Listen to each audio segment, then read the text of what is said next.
तो यहाँ पर कहते हैं, टीकाकार कहते हैं निषेध मुखेन एव तुरीयस्य प्रतिपादनम न विधि मुखेन इति उत्पाद्य वृत्ति अनुवाद पूर्वक उत्तर ग्रंथम अवतारयति।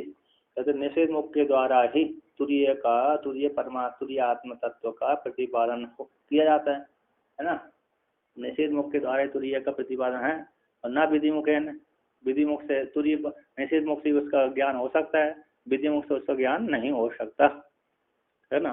तो विधि मुख के द्वारा इति न नहीं उत्पादन किया जा सकता, उत्पादन करके कहते वृत्तेन घटित वृत्ति की अनुवाद पूर्वक उत्तर ग्रंथ को अवतार करते हैं। यानी विधि मुख के द्वारा उसका विशेष रूप से प्रतिपादन किया जा सकता है एंड बोध कराया जा सकता है, क्योंकि उसमें सारी कोई भी विशेषता नहीं है उसमें।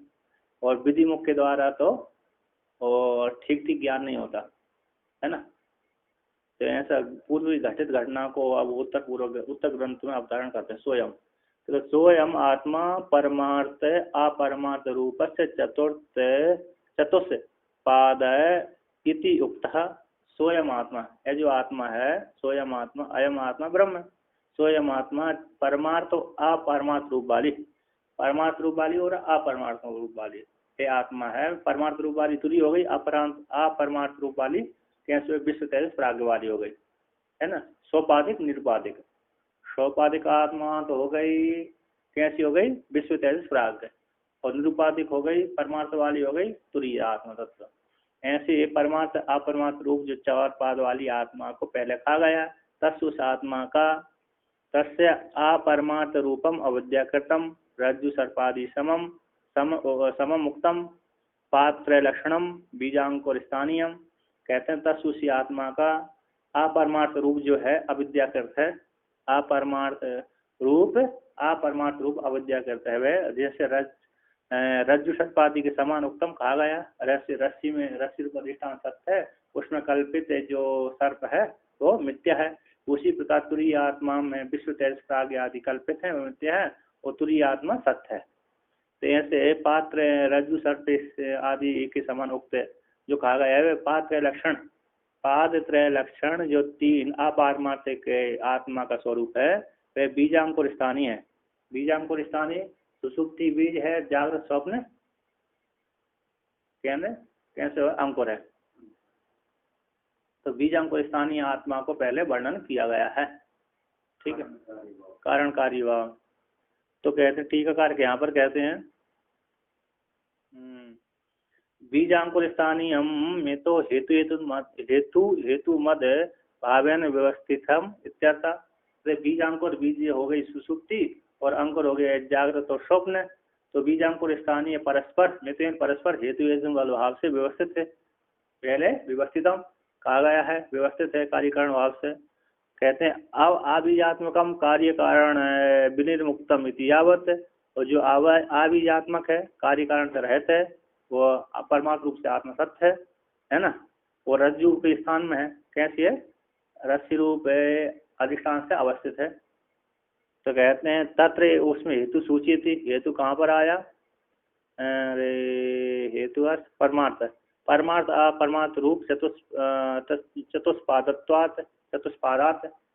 और तुरीय जो अयम आत्मा है ना वो कैसी है परमार्थ अपरमार्थ रूप से चार पाद वाली होने से उसका परमार्थ रूप कैसे है, परमार्थ रूप कैसा है उसका सत्य है ना।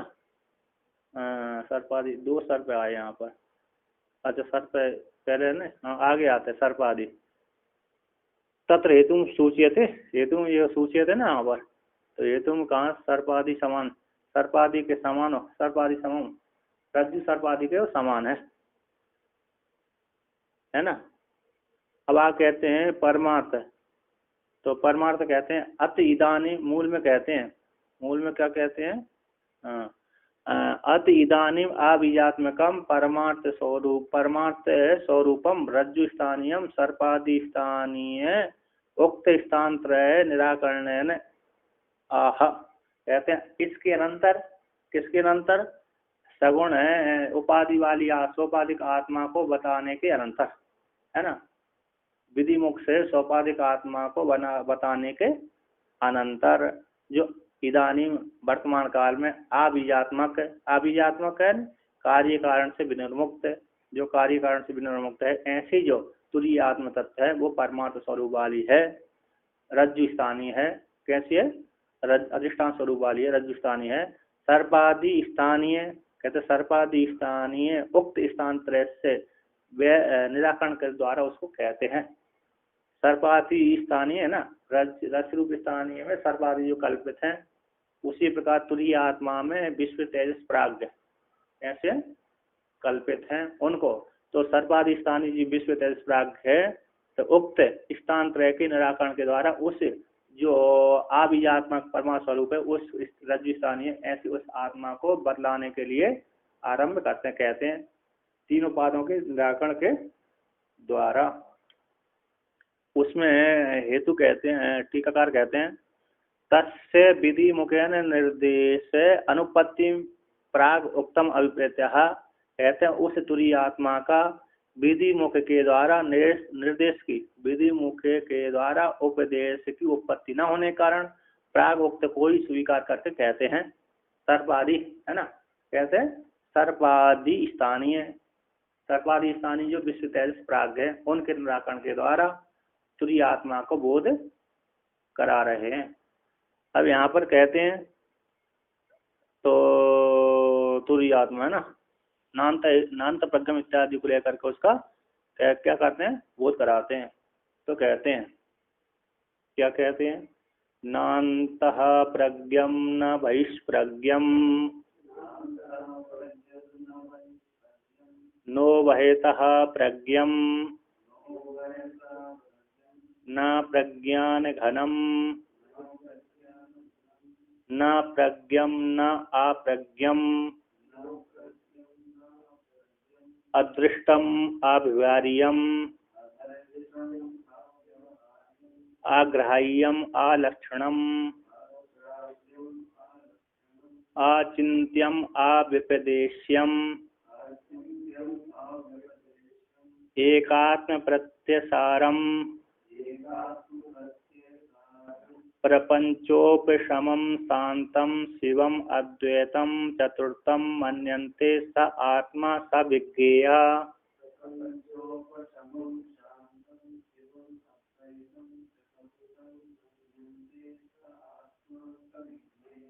तो कहते हैं यहाँ पर न अंत प्रज्ञम, अंत प्रज्ञा कौन होती है? तेजस है,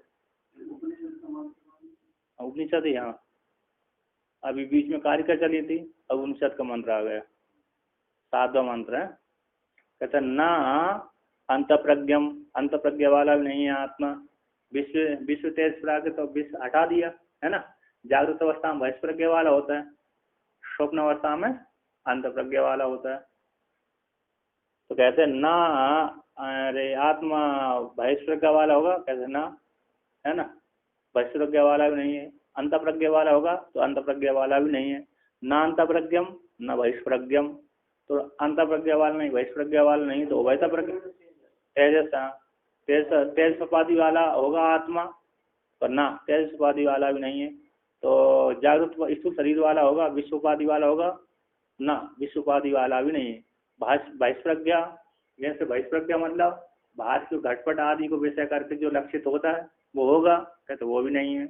अंतर जो मनोराज्य आदि के द्वारा कल्पित होता है, जाना जाता है, वो होगा, कहते वो भी नहीं है। अंत प्रज्ञा वाला तेजस्वी नहीं, स्वप्न वाला भी नहीं है, स्वप्न उपाधि वाला भी आत्मा नहीं है तो शरीर, लेकिन सोपाधिक है वो, ठीक है ना।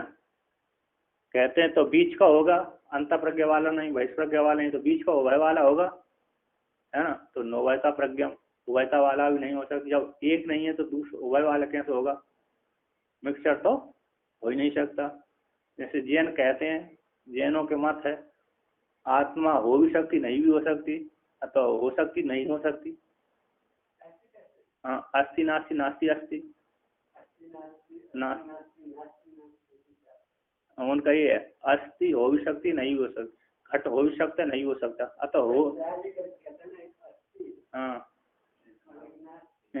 अस्ति नास्ति, हाँ हाँ, नास्ति नास्ति जैन शून्यवादी को हो गया, अस्ति नास्ति बौद्धों का होगा, अर्थ में जैनों को होगा, नास्ति अरे चार वाक्यों का हो गया, और अस्ति आस्तिकों का हो गया,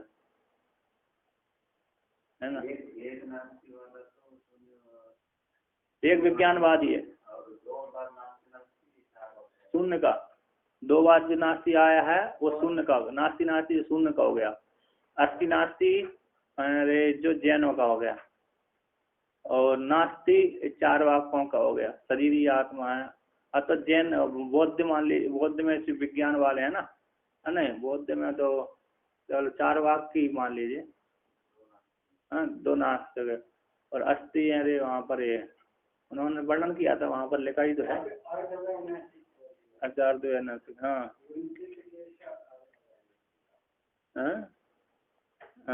अस्ति नास्ति अर्धव्यानास्ति दिग्वासा दिगंबर, है ना। नैयायिक हो गया विज्ञानवाद, नास्ति विज्ञानवादी है। एक अस्ति है ना, अस्ति सबसे नैयायिक आदि आ गए, और नास्ति विज्ञानवादी आ गए, अस्ति नास्ति दिगंबर आ गए, और नास्ति नास्ति बौद्ध आ गए। बौद्ध में ऐसे माध्यमिक दो बौद्ध हो गए, एक दिगंबर हो गए, एक नैयायिक आदि हो गए। एक से एक रीत कर लिया सबको, अस्थि पद से एक एक रीत कर लिया। यहाँ पर कहते हैं तो प्रज्ञान घन होगा, है ना, जागृत नहीं, स्वप्न नहीं, तो बीच की अवस्था नहीं है, तो सुषुप्ति अवस्था वाला होगा, प्राग होगा, आत्मा तुरीय न प्रज्ञान घनम, प्राग भी नहीं है ना, तो प्राग नहीं है, तो फिर अरे प्रज्ञा होगा, प्रकृष्ट जानती प्रज्ञा, है ना, विषय को लेकर प्रज्ञा होती है, तो विषय को लेकर के जो प्रज्ञा होती है वो प्रज्ञा होगा, तो वो प्रज्ञा भी वो नहीं है, प्रज्ञा भी नहीं है। प्राग को भी निषेध कर, प्रज्ञान घन को भी मना कर, सुषुप्ति अवस्था को भी निषेध कर दिया, है ना। तो कहते प्रज्ञा नहीं है तो चेतन नहीं है, तो जड़ होगा, जो विषय को जानता है ना उसको प्रज्ञा बोलते हैं। प्रकृष्टम जानती प्रज्ञा, प्रकृष्टन जानती थी प्रज्ञा, तो विषय इंद्रिय आदि को जानता है तो वो होगा, तो कहते वो भी नहीं है, और वो नहीं है तो जड़ होगा, नहीं जानता तो जड़ हो जाएगा, कहते जड़ भी ना प्रज्ञम, अप्रज्ञ में नहीं, अप्रज्ञ में जड़ हो जाएगा, जब प्रज्ञ नहीं है, ज्ञानी नहीं है, चेतन नहीं है, तो कैसे हो जाएगा, जड़ हो जाएगा, तो जड़ भी नहीं है, तो नहीं है तो पर कैसा है, तो चक्षु आदि का विषय हो सकता है, कहते अदृष्टम, अदृष्टम चक्षु आदि जो ज्ञान इंद्रिय उसका विषय नहीं है, तो विविहार का विषय हो सकता है, कहते हैं विविहार इन प्राण आदि जो पंच विविहार होते हैं, बाक आदि चेष्टा वाला होते हैं, बाक आदि के विविहार होता है, चेष्टा इंद्रियों को लेकर के विविहार होता है, प्राण को लेकर के विविहार होता है ना, प्राण नहीं हो तो कोई चेष्टा आदि भी नहीं हो सकती, तो बाक और प्राण आदि के द्वारा होगा, है ना, तो चेष्टा वाला होगा, तो प्राण व्यवहार वाला भी हो नहीं है, चेष्टा वाला भी नहीं है, तो ग्राह्य होगा, हाथ आदि इंद्रियों के द्वारा जैसे गृहित करता है ना, ग्रहण करने वाला होगा, उसमें धर्म होंगे, कर्म इंद्रिय के द्वारा गृहित भी नहीं है। ऐसी जो परावाक है इसको क्या बोलते हैं, परावाक है, तो कहते हैं उसका कोई चिन्ह होगा, पहचानने वाला, जानने वाला, पहचानने वाला, है ना, कोई चिन्ह होना चाहिए, कहते हैं वो चिन्ह भी नहीं है उसका। रूप होगा तो रूप भी नहीं है, नाम हो गया, है ना, लक्षण यानी रूप होता है ना, लक्षण को लिंग भी बोलते हैं ना, कोई लिंग पहचानने वाला लक्षण होना चाहिए, जिसके नाम के द्वारा जाना जाए या तो रूप के द्वारा जाना जाए, ऐसा कोई देवदत्त जाना जाता है नाम को लेकर के, रूप को लेकर के, लिंग को लेकर के, तो वो भी नहीं है, तो नाम होगा, है ना, जैसे राम जी का नाम से राम व्यक्ति जाने जाते हैं, देवदत्त के नाम से देवदत्त जाना जाता है, तो नाम होगा, चिंतन का चिंता का विषय भी नहीं है ना, चिंतन का विषय नाम का विषय नहीं जिसको जाना जाए। अरे बात आदि के द्वारा विषय हो जाए, विपदेश की किसी शब्द को लेकर के विपदेश हो जाए, किसी क्रिया को लेकर विपदेश हो जाए, अगर विपदेश क्रिया का योग विषय नहीं होता, विपदेश का योग विषय नहीं हो, तो कैसा है, एकात्म प्रत्यक्ष आरम्भ, है ना, एकात्म सारी उपाधियों से रहित, जितनी भी उपाधि थी विश्व में की, जितनी भी ज्ञान इंद्रिय के, कर्म इंद्रिय के, पंचप्राण आदि को ले, जिस षष्ठी आदि जाति गुण क्रिया, गुण जाति हो गई, क्रिया हो गई, गुण हो गए, संबंध हो गया, और 5 आए थे ना, रूप इत्यादि को लेकर आए थे, वो सारे से हटा दिया, सारी उपाधि से रहित होकर के विविध से रहते एकात्म प्रत्यसारम, एक ही आत्मा है, एक से भिन्न कोई दूसरी, एको हम अद्वितीय नहीं है, नाना से किंचना आत्म अति आत्मा सबको भक्षण कर जाती है, व्याप्त रहती है ना, सभी को व्याप्त कर संतत भाव है। अत्ते आदत्ते अति आदत्ते विषयान यह है ना, इति आत्मा अति अति सभी को भक्षण कर जाती है, सभी को धारण करती है, सभी को विदित करती है, तो उसमें अंतर उसका भाव है। चार धातु तो बना ही है दूधा धारण पोषण अध भक्षण है ना, अध भक्षण और अत सातत्य गमन, और एक और थी वो असुंग व्याप्तो आपली व्याप्तो आपनोती, सभी को व्याप्त करके रहती है। तो ये चार धातुओं से हैं, सभी को धारण करती है,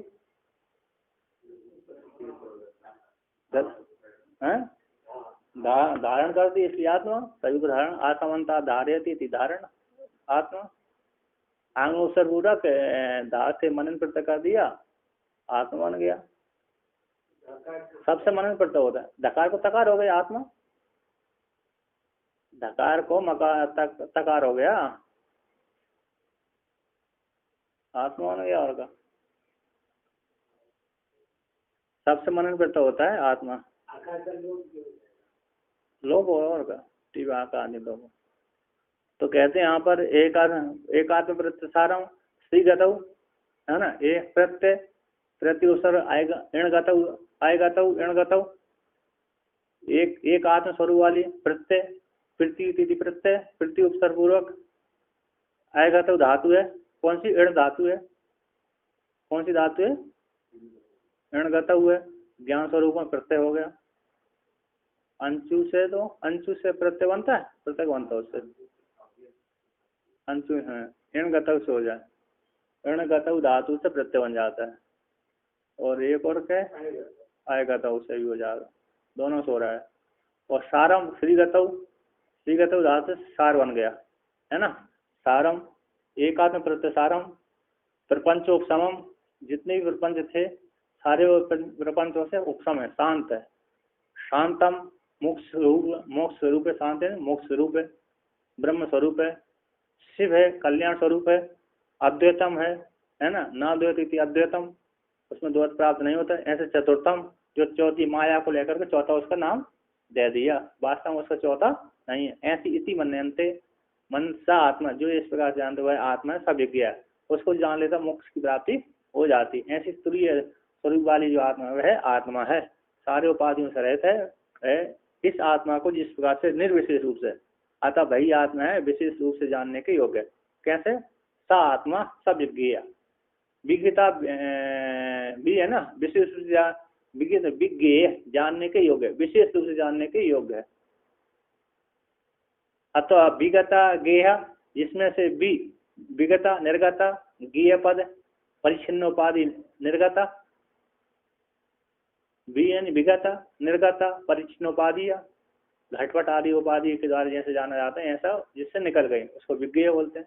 विशेष रूप से विशेष भेद पृथक रूप से जो जानने योग्य है वो जिससे निकल गई उसको विज्ञेय बोलते हैं। विशेष रूप से नीति के द्वारा निषेध मुख से जाना जा सकता है, ऐसी आत्मा है, लक्षित किया जाता है, वो तुरीय आत्मा है। इस प्रकार से आत्मा है वहां पे। और निषेध से तो जैसा सीधा आगे आगे क्या से एक एक वाक्य आएंगे, यहाँ पर इसके विशेष अर्थ किए हैं, है ना। कहाँ पर किए थे? किए तो सर नान्त प्रज्ञा से तेजस का निषेध किया, न भविष्य प्रज्ञा से विश्व का निषेध कर दिया, नवैध प्रज्ञा से जागृत स्वप्न का दोनों की बीच की अवस्था का निषेध किया है, अंतराल अवस्था। प्रज्ञान घन से सुसुप्ति अवस्था का निषेध किया है, बीज भाव को निषेध किया है, और प्रज्ञा से युगपत विषय का निषेध किया गया, और न प्रज्ञा से चेतन इति अचेतन का निषेध किया गया है ना। अदृष्ट का तो अदृष्ट दृष्ट नहीं है, इसलिए विहार आदि के विषय नहीं होता है। कर्मेंद्र अग्राही से कर्मेंद्री का अलक्षण से लिंग निषेध किया गया, और अचिंत्य से लिंग नहीं है तो कोई चिंतन का विषय नहीं है, वाक आदि इंद्रिय का विषय नहीं बनता। अव्यपदेश से शब्दों के द्वारा निषेध कर दिया गया। एक आत्म प्रत्यय सारा जागृत आदि तीनों का है ना, जागृत स्वप्न सुषुप्ति जागृत आदि स्थानों में एक ही आत्मा है, अव्यभिचारी है। एकात्म प्रत्यय सार का अर्थ किया है इन्होंने भगवान भास्कर ने, जागृत स्वप्न सुषुप्ति में एक ही सार है, कोई भिन्न भिन्न सार नहीं है, ठीक है ना। जागृत आदि स्थानों में एक ही आत्मा, अयम आत्मा अव्यभिचारी है, पृथक रूप से अनुसरणीय है, ऐसा ऐसी जो आत्मा है तो एक प्रत्यय सार है, आत्मा ये उपासित है, यहाँ श्रुति वर्णन करती है। परपोंचोपसमा जागृत आदि जो जितने भी भाव थे वो सारे निकल गए हैं, ऐसे धर्मों का अभाव है। शिवम शांताओं जितने सारी भेद कल्पनाओं से रहित चतुर्थी आत्मा ऐसे जानता है, सा आत्मा सविज्ञेय, ये आत्मा से जानने की योग्य है। इस प्रकार से ऐसा वर्णन नहीं दृष्टि वाली लोग विद्यते अविनाशित्वात् इत्यादि वाक्यों के द्वारा वर्णन किया है। तो अब आगे यहाँ पर कहते हैं, तो क्या कहते हैं, अब टीकाकार कहते हैं नान्त प्रज्ञम है ना, नान्त प्रज्ञा होने के पश्चात कहते हैं निषेध रे सर्पादि। तो विकल्प करते हैं यहाँ पर, किम उत्तरेण ग्रंथेन तुरीयम प्रतिपाद्यते किम वा तस्य स्थानांतरे विलक्षणम विवक्षते। यहाँ पर के उत्तर ग्रंथ के द्वारा मतलब नान्ता प्रज्ञम न वैश्व प्रज्ञम न वैता प्रज्ञम इत्यादि जो उत्तर ग्रंथ है, इस ग्रंथ के द्वारा तुरीय का प्रतिपादन किया जाता है। अथवा किम वा तत्व का स्थानांतरे विलक्षण विवक्षते, तीनों स्थानों से कैसे, तीन त्रय स्थान जागृत स्वप्न सुषुप्ति, ये तीनों स्थानों के विलक्षण से विवक्षा की गई है। तत्व परमात्मा का स्थान त्रय से विलक्षणता को ही विवक्षा की गई है ना, विलक्षण वैलक्षण तत्व के स्थान त्रय से विलक्षण का ही विलक्षणता है, विशेष भेद है, इन तीनों से भेद है, इनमें ही रहते हैं लेकिन इनसे विलक्षण है, कैसी अनुपाधि से रहित है, ठीक है ना।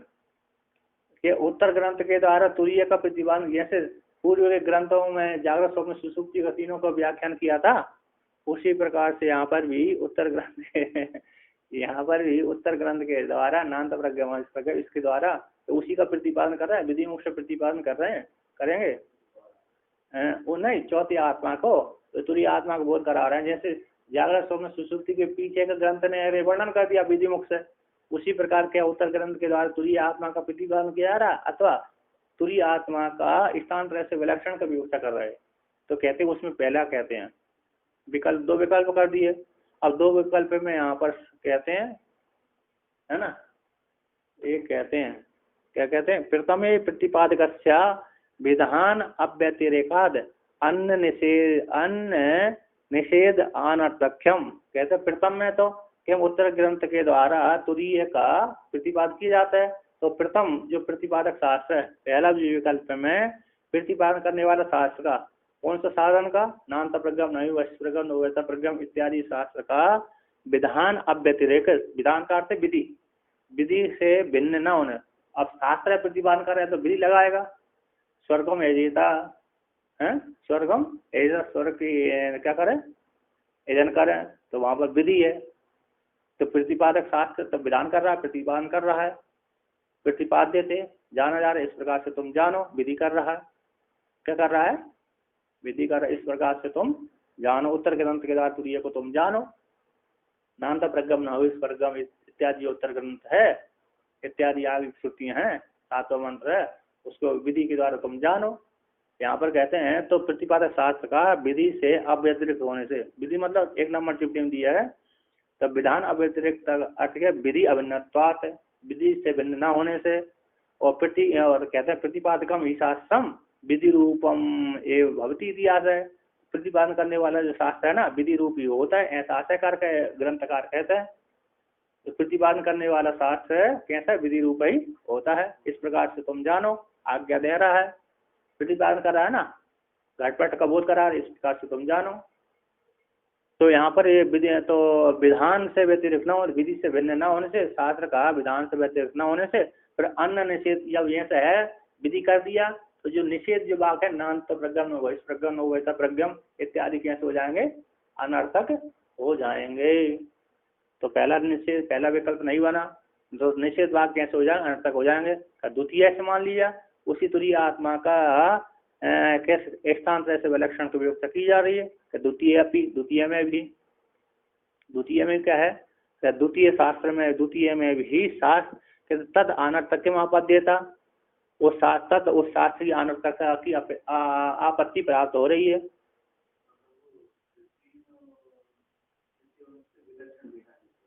हाँ है? तो पहला तो विकल्प समझ में आ गया ना, पहला तो विकल्प समझ में आ गया। पहला विकल्प समझ नहीं आया। कहले जो दो विकल्प किए, उत्तर ग्रंथ के द्वारा है, सातवें मंत्र के द्वारा, तो तुरीय आत्मा का प्रतिपादन किया जा रहा कर रहे हैं, अथवा उसी तुरीय आत्मा का स्थानांतर से विलक्षण की व्यवस्था की जा रही है। स्थानांतर से विलक्षण का बोध कराया जा रहा है तुरीय आत्मा का इन मंत्रों के द्वारा। पहला विकल्प था कि इस ग्रंथ के द्वारा, ग्रंथ मंत्र के द्वारा तुरीय आत्मा का विधान किया जा रहा है का, प्रतिपादन किया जा रहा है का, अथवा उसी तुरीय आत्मा का तीनों अवस्थाओं से विलक्षण बोध करा की व्यवस्था करके बदलाया जा रहा है। तो दो विकल्प हो गए। हाँ, एक लक्षित करना, विलक्षण बदलाना, हाँ, विलक्षणता, विशेषता, भिन्नता, यानी उपाधि से रहित है वो।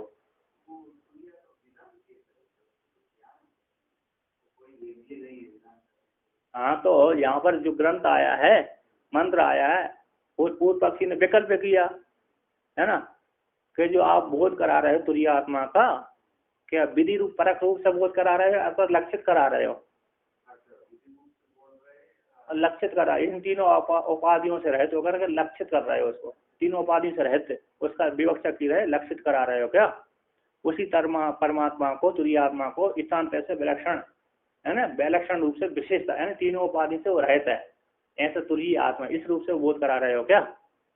तो पहला ने पूर्व पक्षी ने, पहला ने कहा सिद्धांति ने, पूर्व पक्षी ने कहा था सिद्धांति का, तो पहला तो तुम्हारा विकल्प नहीं बन सकता। क्यों नहीं बन सकता?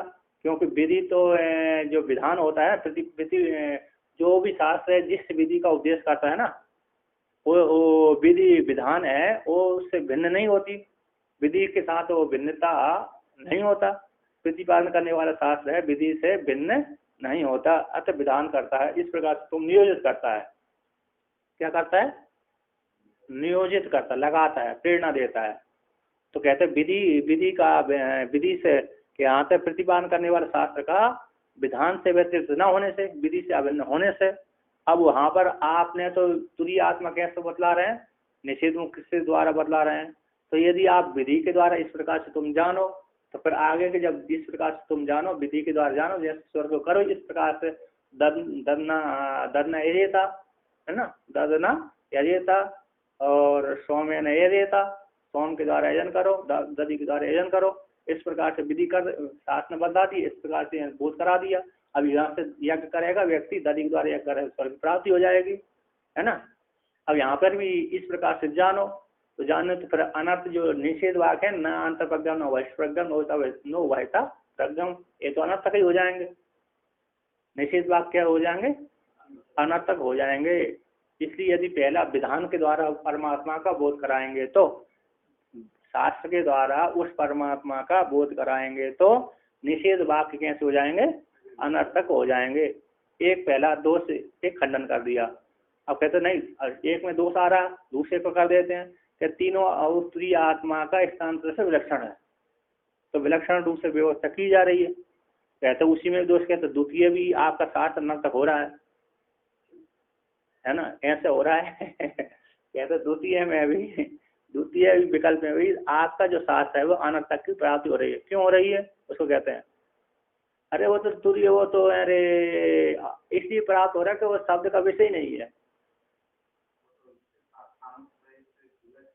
हाँ, विलक्षण है, इसलिए तो विलक्षण है। तो आज जो भी बताया जाता, तीन मुख आता है, विधि मुख आता है ना। अब विधि तो वो तो किसी शब्द का गति है नहीं है, तो गति नहीं, तो इसलिए व्यर्थ हो गया। अब बंध्या का पुत्र है, किसी के साथ संबंध बंध ही नहीं है, तो व्यर्थ ही है ना। उसका बोध कराना, बंध्या के पुत्र को बोध कराने वाला जो वाक होगा, पीछी रचना करी होगी, किसी ने भी रचना करी होगी, उस वाक्य तो व्यर्थ ही हो गया। हाँ, पूर्व पक्षी निश्चित कर रहा है। पूर्व पक्षी कह रहा है कि यदि आप वर्णन करते हो, है ना, यदि वर्णन करते हो तो तब भी आपका शास्त्र कैंस हो जाए, अनर्थक हो जाएगा। क्यों? वंध्या के पुत्र का आप वर्णन करेंगे निषेध मुख से। अब वंध्या का पुत्र ही नहीं तो निषेध मुख से क्या फायदा, है ना। तो उसका भी जो बोध कराने वाला वाक्य है, बोध कराने वाला वंध्या के पुत्र का बोध कराने वाला वाक्य है, वो भी व्यर्थ हो जाएगा, क्योंकि संबंध नहीं होता है। उसी प्रकार आपके तुरीय आत्मा का है, वो तो शब्द का विवाद का विषय नहीं है। अब ना नीति नीति के द्वारा, है ना, शब्द के विवाद का विषय नहीं है, तो फिर कैसे उसका ज्ञान होगा? इसी आपका शास्त्र तक हो जाएगा, ऐसी प्राप्ति हो गई। अब उसी को कहते हैं अनुक्त्वा, अनुक्त्वा एक उक्ताद अन्यत्र सिद्धि इति मनवाना। कहते न, यहाँ पर कहते उसी प्रकार से कहते अनुक्त्वा, न कह करके, अनुक्ता मतलब न कह करके, यानी पात्र को कह करके, पाद त्रय को कह करके तूष्णिम स्थिति, तूष्णीभूत स्थित होकर के भी तद अग्रे अवशिष्टम ये तुर्यम तद तुर्यम इति अनुक्त्वा एवं अवगंतुम शक्यम। मतलब जो तीन पाद का निषेध करती उसमें नहीं है, फिर शांत हो गया व्यक्ति। क्या हो गया? शांत हो गया। तीन पादों के आगे आत्मा तीन पादों का विषय नहीं है, आगे तो तुरीय है, वो शब्द का विषय होता नहीं है। कहते पाद रह को कहकर के तूष्णीम होकर के स्थित हो गया, होने के पश्चात अब आगे तो बचा ही हुआ है। हमने तीन पाद का बोध करा दिया। क्या करा दिया? ये तीन पाद आत्मा के हैं वादी वाली, इससे परे चौथा आत्मा है। कैसा है? चौथा, तीन से अतिरिक्त चौथा है। अज्ञान तो हो ही गया वो, फिर उसको बोध कराने के लिए शास्त्र की आवश्यकता है। और निषेध शेष हो जाता था शेषा, और घट किसका है? पृथक प्रतिषेध, अन्यथा प्रसंगा शिष्यमाण संपदा परिशेषा। यहाँ पर सारे बैठे थे, ये घड़ी किसकी है? मेरी नहीं है, मेरी नहीं है, मेरी नहीं है। लास्ट का एक व्यक्ति बचा, अभी सबका तो निषेध की, लास्ट का वो उसी की रही, है ना, जिसकी है लास्ट बचा उसी की घड़ी रही। उसी प्रकार तीनों आत्मा का निषेध कर दिया, तीनों उपाधि वाली उसमें नहीं है, तो चौथी आत्मा तो अपने आप प्राप्त हो ही गई। इसी आपका शास्त्र अनंत तक हो गया। हाँ, है ना, तीनों स्थान से विलक्षण हो गया। अब विलक्षण हो गया, तीनों स्थान से वो विलक्षण है परमात्मा, तो बिना बोध करा ही उसका ज्ञान हो गया। इसलिए आपका शास्त्र कैसा नर्तक हो गया। वो तीन आत्मा का तो आप तीन पाद का बोध करा दिया विधि मुख से, उतना शास्त्र सार्थक हो गया। अब तीन आत्मा को निषेध करने से चौथा आत्मा, तीन आत्मा का बोध करा दिया, इसके बाद चौथा तो अपने आप गृहित हो जाता है। तो यहाँ पर कहते हैं पात्र को कहकर तूष्णी होकर के स्थित, तूष्णी भाव पर स्थित होकर के भी इसके आगे जो अपशिष्ट है, जो तुरीय है, वो तो तुरीय है, बिना बोध करा ही अब अनुक्ता न कह करके ही, बिना बोध उक्ता न कह करके ही अब गंतुम शक्यम, क्या जानने के लिए समर्थ हो जाएंगे। इसलिए आपका जो वाक्य, जो आपका ग्रंथ था, कैसा हो जाएगा? ग्रंथ हो गया। अरे वैसे बिना बता ही ज्ञान हो रहा है ना, हमको बिना उपदेश किए ज्ञान हो रहा है, पर आपको शास्त्र की जरूरत है ना। जहाँ पर अग्नि हेमत से भेज अग्नि हेम की औषधि है, तो वहाँ पर शास्त्र की जरूरत है। शास्त्र वहाँ तो ख्याल ही है, प्रत्यक्ष सिद्ध ही है। उसी प्रकार तीन पाद का निषेध कर दिया, उसमें तीन पादों का उसमें गति नहीं है, और तीन पाद के द्वारा निषेध कर दिया। तीन पाद से वो परे है, चौथी पाद वाली है। तीन पाद का आपको बोध करा दिया, चौथी पाद तो अपने आप गृहित ही हो गया, बिना बोध करा ही गृहित हो गया। कहते हैं अनुक्ता, बिना उपदेश किए ही निषेध के द्वारा, निषेध मुख से उक्ता कह करके ही, ये तीन पाद उसमें नहीं है, इस प्रकार निषेध करके निषेध वाक्य के मुख से ही उक्ता कहकर अन्यत्र जो सिद्धि हो जाती, तुरीय परमात्मा की ऐसी हो जाती, सिद्धि हो जाती। इसी बिना बोध कराई तीन पाद का निषेध कर दिया, उसमें तीन पाद नहीं है, ठीक ना, आत्मा में तीन पाद नहीं, ऐसे अनुक्ता कह करके ही निषेध मुख के द्वारा, न निषेध मुख के द्वारा ही अनुक्ता कह करके तीन पादों का निषेध करके, है ना, तीन पाद का क्या कर दिया? वर्णन करके उसका निषेध करके उसमें तीन पाद नहीं है। आत्म जो चौथी पाद है उसमें तीन पाद जागृत स्वप्न सुषुप्ति मिथ्या है, कल्पित है, ऐसा बोध कराकर चौथा पाद तो अपने आप गृहीत उसका हो गया। ऐसे जो कह करके अनुक्त निषेध करके, निषेध मुख से कह करके उक्त आदि उक्त से तीनों पादों से, उक्ताद यानी उस इस प्रकार के अनुक्त कह करके निषेध मुख के उपदेश से अन्यत अन्यते जो तुरीय है उस तुरीय पाद की सिद्धि हो जाती है। इसलिए आगे को उपदेश करने को जो जो मंत्र आया आदि है, उत्तर ग्रंथ है, उसको कहने की जरूरत आपको नहीं है। ऐसी प्राप्त, ऐसा पूर्व पक्षी का शंका है। ऐसी शंका हो जाने पर कहते हैं, पूर्व पक्षी कहते हैं मूल में, कहते हैं ननु आत्मनस्य चतुष्पादत्वं प्रतिज्ञाया पात्र कथनेन एव चतुर्थस्य अंतः प्रज्ञादिभ्यो अन्यत्वे सिद्धे नान्त प्रज्ञम इत्यादि प्रतिषेधो अनर्थकः। पूर्व पक्ष यहाँ पर शंका कर रहा है, आत्मा का चार पाद की कल्पना करके, प्रतिज्ञा करके, आत्मा चार पाद वाली है ऐसी पहले पूर्व में प्रतिज्ञा करके, पात्र कथन के द्वारा, जागृत स्वप्न सुषुप्ति ये तीन पाद है, इन पाद के कथन के द्वारा चौथी आत्मा का अंत प्रज्ञा आदि से भिन्न हो जाने, सिद्ध हो जाने पर, चौथी जो आत्मा का जो चौथा पाद है, चौथी आत्मा का अंत प्रज्ञा आदि जो धर्म थे उनसे अन्यत्र सिद्ध हो जाने पर, अन्यत्र अंत प्रज्ञा आदियों से भिन्नत्व सिद्ध हो जाने पर, तो कहते हैं न अंत प्रज्ञाम न बहिष्प्रज्ञाम इत्यादि जो निषेध वाक्य हैं वो तो अन्न तक हो जाएंगे, हो गए। अरे तीन पाद का निषेध कर दिया, कथन कर दिया, उसी से चौथी पाद विहित हो गया। अंत प्रज्ञा उसमें नहीं है, अंत प्रज्ञा उसमें नहीं है। अंत प्रज्ञा कैसी नहीं है? ये नहीं है, ना अंत प्रज्ञा न बहिष्प्रज्ञम, इसके द्वारा गृहित हो गया। तो फिर आगे कीजिए, अदृष्टम अव्यवहार्यम अग्राह्यम अलक्षणम अचिंत्यम अविदेशम एकात्म प्रत्यय सारम इत्यादि जो आगे का और जो ग्रंथ है इसकी जरूरत ही है ही नहीं है इत्यादि। पहले नान्त प्रगम न वैश्प्रगम न वैत प्रगम, इससे जान दिया गया। तो अदृष्टम अग्राह्यम इत्यादि जो उत्तर का ग्रंथ है ना, इसकी जरूरत तो है ही नहीं है। इसलिए एक उत्तर ग्रंथ कैसा अनर्थक हो जाएगा ऐसी प्राप्ति हो जाने पर। सिद्धांति कहता है ना,